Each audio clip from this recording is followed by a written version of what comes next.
there guys, my name is Aaron Chandler from Forever Rovers, your Doncaster Rovers football club fan channel, and welcome to another news update. Now today's news update is an article from the Doncaster Free Press all about the future of the current contract situation of James Coppinger, the captain, leader, legend himself that's been at the club going on the end of his 16th year. You know, this guy's been at the club for a very long time. I'm going to be discussing future options. I'm going to be discussing what the article tells us and a recent interview with Coppinger about his contract situation, and also decide for myself what that could mean, and also some potential routes he could go down if he was to not accept a new contract. So let's get into today's video. So to kickstart this video, we need to take a look at the article with the interview with Coppinger. It was released just a few hours ago as of recording this, so we're going to be talking all about it, and then I'm going to be giving you my thoughts and also some potential routes later on. So let's have a look then at the article. So the Free Press article states that the 39-year-old said he'd be delighted to receive the offer of a fresh contract from the club. Now, Coppinger reached the end of his current deal this summer at the conclusion of his 16th year with Rovers. Like I told you earlier, May 2019, he accepted a one-year extension, and of course, now the current situation is in doubt. Earlier this season, he spoke of his strong desire to play on with his own personal fitness and enjoyment levels remaining high. But having played in only 2 of Rovers' last 7 matches, he told the Free Press while he hopes to continue, he will not be making any major predictions about his future at this stage. Now, he told the Free Press, as always, it's about taking it week to week, month to month. Probably in the last month of the season, I played as little minutes as I've played ever really. It was frustrating, although I do understand the manager doing what he was doing. It wasn't just me, it was everyone. He was picking a team to win a game, which is understandable. It's something that I have to come to terms with at 39. Now, Coppinger missed the trip to Tranmere Rovers in early February due to a routine injection to combat footballer's ankle. While he admitted the break was good for him, he feels he was back up to speed several weeks before the campaign was halted due to the coronavirus pandemic. I know I always say it, but I do feel really fit and strong, he told Free Press. Over the last couple of weeks of the season, I was feeling really good and getting back to normal. I started 25 of the first 28 games, and I think it's took its toll. It was good to have a bit of a breather, and I was looking forward to finishing the season strong. From that perspective, I'd love to keep playing and keep going, but you never know what is around the corner, particularly at the minute. I've still got the love for football and the motivation to keep doing it. I'll be delighted if something was there in the summer.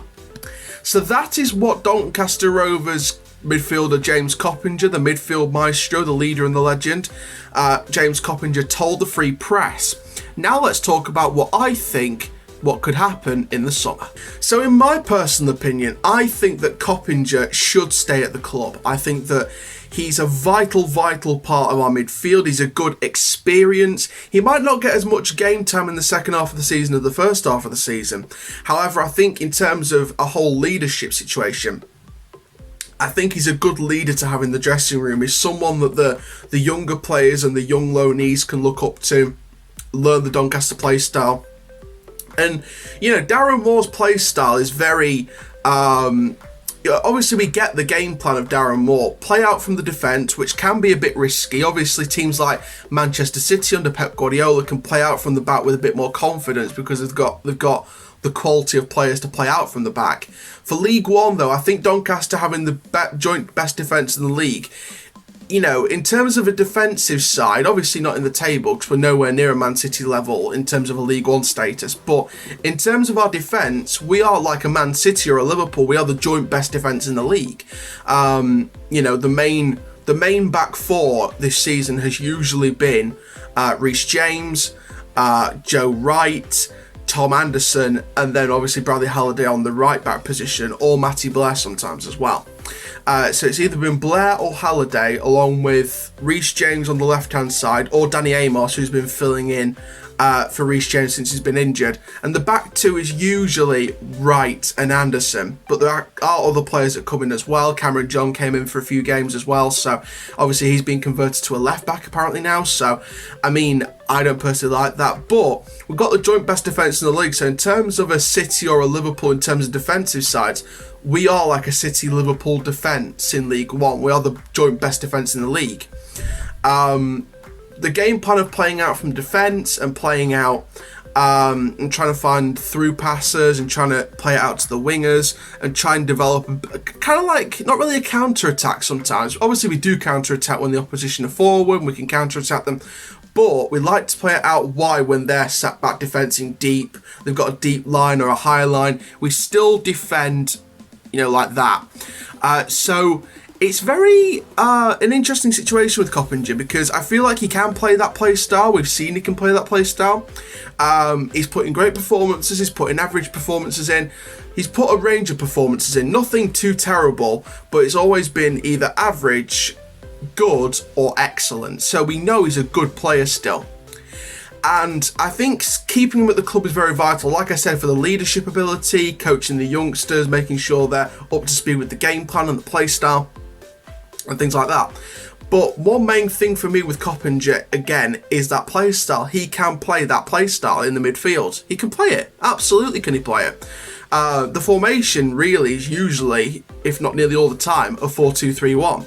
So in terms of a 4-2-3-1, he can play in that attacking midfield.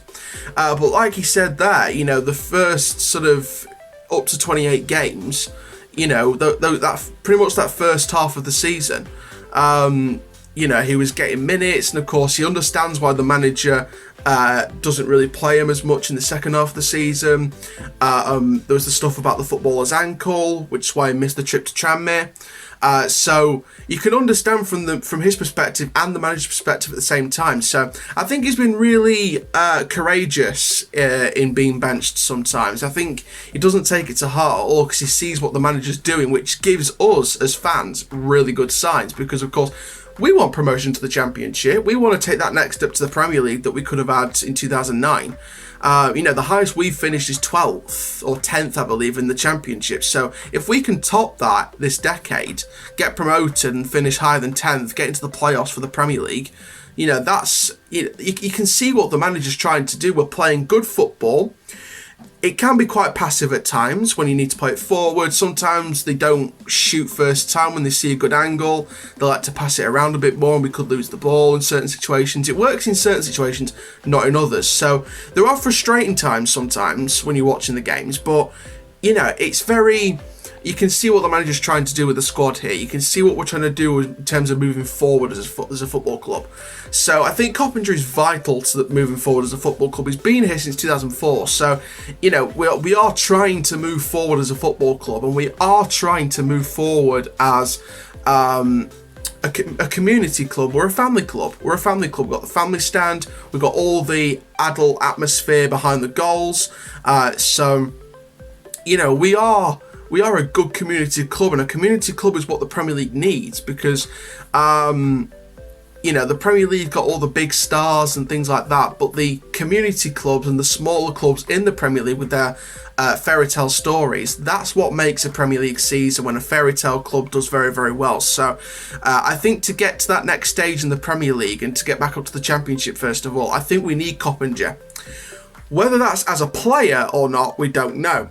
Now, personally, because of how the season ended with the coronavirus and things like that, I'd like to see him sign at least one more year, and then he retires to become a coach at the end of next season, or he goes to another club.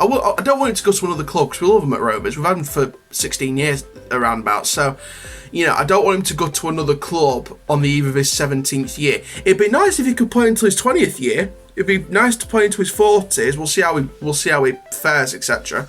But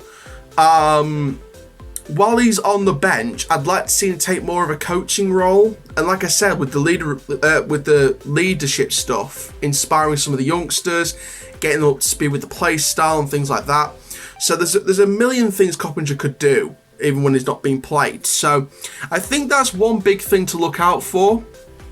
when it comes to Coppinger. So I think the routes he could potentially go down is playing, but while he's not playing, taking a bit of a coaching role with the youngsters and helping them get up to scratch, create a team morale, have Coppinger as that main leader. Even though he might not be captain most of the time, he's still a leader. So you sort of unite with the captain, you create like a joint leadership, and you get the team together. If he decides the end of this season, or if he decides a 1-year extension and then end of next season that he's retiring, again, I'd like to see him take more of a coaching role, maybe do his coaching badges at some point when he's not being played. So maybe he retires next season, then does his coaching badges over that summer period, and then he returns to become a coach after a year or so.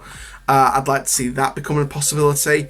There's a million different routes Coppinger could go down. He could be the next manager. He could be rising up the ranks, and then if Darren Moore decides to go to a different club or he gets sacked, I'd like to see a player like Coppinger step into that managerial role.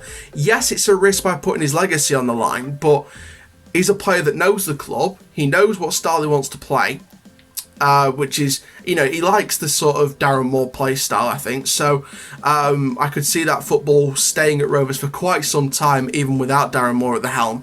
So I think Coppinger will be a good manager in the next few years. So those are some of my possibilities as to what could happen to him. But what do you guys think? Comment down below.